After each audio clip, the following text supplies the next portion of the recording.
بسم اللہ الرحمن الرحیم وصلی اللہ علی النبی الکریم رب اشرح لی صدری ویسر لی امری واحلل عقدۃ من لسانی یفقهوا قولی۔ اللہ کی توفیق سے آج تزکیہ نفس پر کچھ عرض کرنا چاہتا ہوں۔ قرآن کریم سورہ شمس میں اللہ تعالیٰ نے تزکیہ نفس کے متعلق فرمایا وَنَفْسٍ وَمَا سَوَّاهَا، قسم ہے انسان کی پرسنالٹی کی اور اس کو بنانے والے کی، فَأَلْهَمَهَا فُجُورَهَا وَتَقْوَاهَا،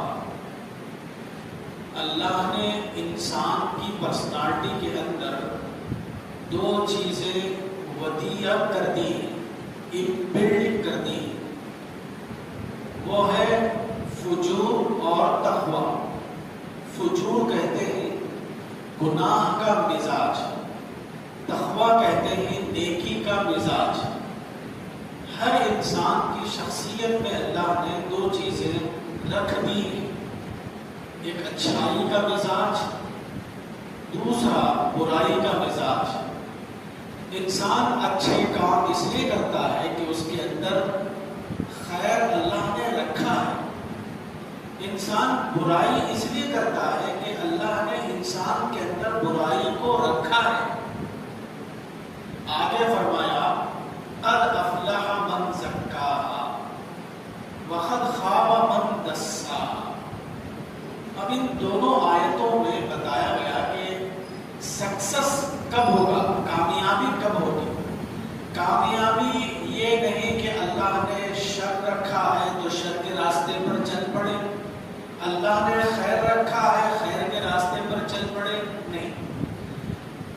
خیر کے راستے پر چلنے کے لیے شر کا جو مزاج ہے، شر کا جو انسان کے اندر شوق ہے، اس کو ویک کرنا ہوگا۔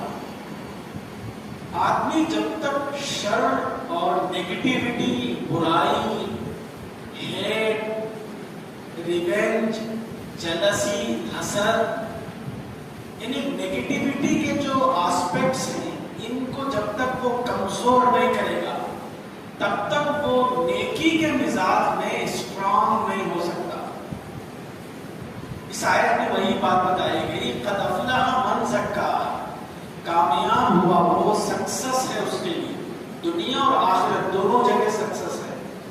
من زکاہا، جس نے اپنے نفس کو پیوریفائڈ کر لیا، پیوریفائڈ پرسنالٹی جس نے اپنی بنا لیا، وہ کامیاب۔ وقد خاب من دساہا، ناکام ہوا وہ جس نے اپنی شخصیت کو آلودہ کر لیا، پولوٹیڈ بنا لیا۔ پولوٹیڈ مینس نیگیٹیوٹی، نفرت، ہیٹ، حسد، انتقام، ریونج، جھگڑا، ان برائیوں کے اندر جس انسان نے اپنے آپ کو مبتلا کر لیا، اس نے اپنی شخصیت کو گندا کر لیا اور وہ ان سکسس رہے گا، ناکام رہے گا دنیا اور آخرت۔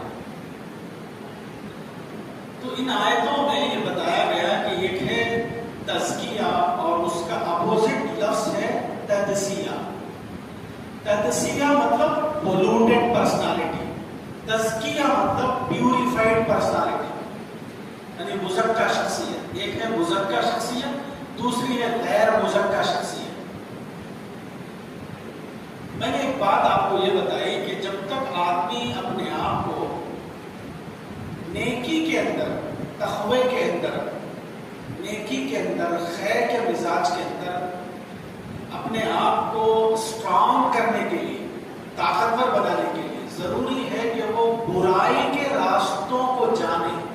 برائی کیا ہے، شر کیا ہے، شر کے راستے کیا ہیں۔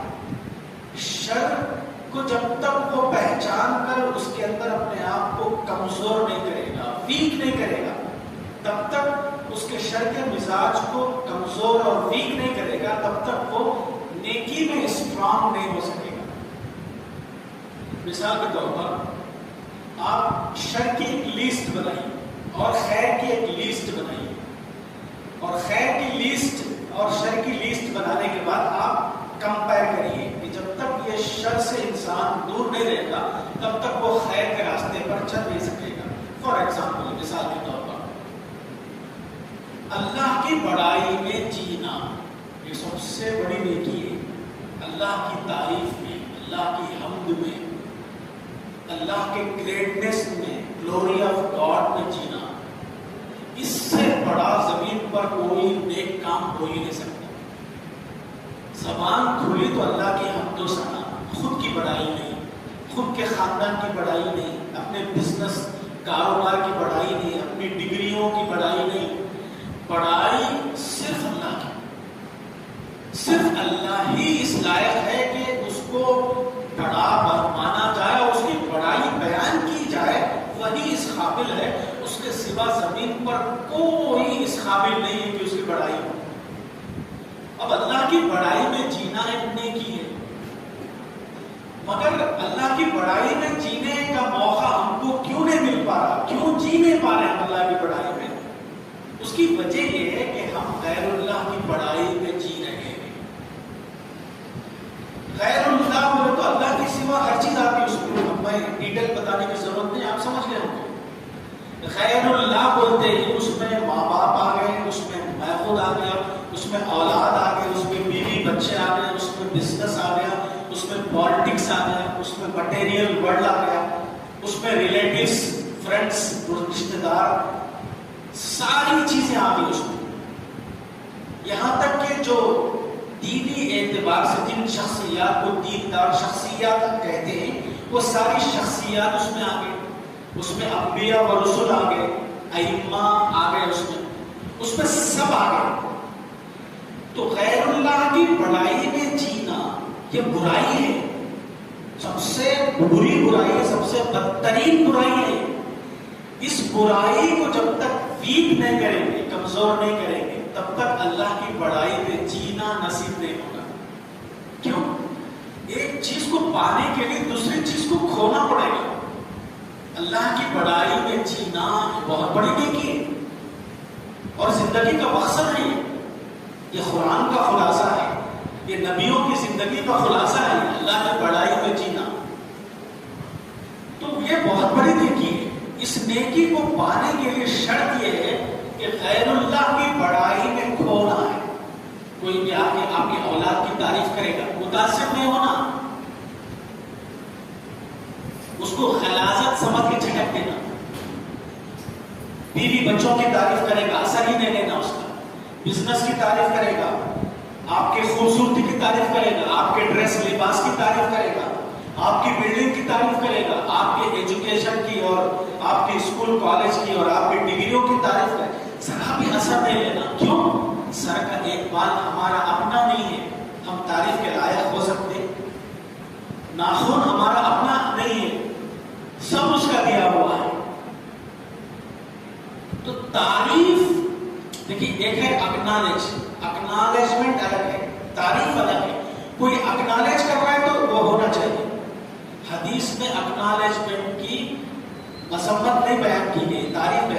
لم یشکر الناس لم یشکر اللہ، جو انسانوں کا اکنالج نہیں کرتا۔ اکنالج مطلب اعتراف، جس کو عربی میں شکر کہا گیا ہے، اعتراف، اکنالجمنٹ۔ صاحب آپ نے یہ احسان کیا میرے ساتھ، اگر آپ یہ نہ کرتے تو میں اتنا ترقی نہیں کر سکتا تھا۔ اکنالجمنٹ ہے یہ، آپ کے اندر ایک خاص بات دیکھا میں جو دوسروں میں نہیں دیکھا، اکنالجمنٹ ہے، تعریف نہیں ہے۔ تعریف الگ ہے، اکنالجمنٹ الگ ہے۔ انسانوں کا جو اکنالجمنٹ نہیں کرتا وہ اللہ کا بھی نہیں کر سکتا، اس لیے کہ اللہ نظر نہیں آنے والا محسن ہے اور انسان نظر آنے والا محسن ہے۔ جو نظر آنے والے محسن کے احسان کو اکنالج نہ کرے، وہ نظر نہ آنے والے محسن کے احسان کا اکنالج کیسے کرے گا؟ اس لیے کہا گیا وَلَّمْ يَشْكُرِ النَّاسَ لَمْ يَشْكُرِ اللَّهِ، جو انسانوں کا شکریہ ادا نہیں کرتا وہ اللہ کا بھی شکر گزار نہیں بن سکتا۔ تو اکنالجمنٹ میں اور تعریف میں فرق کرنا چاہیے۔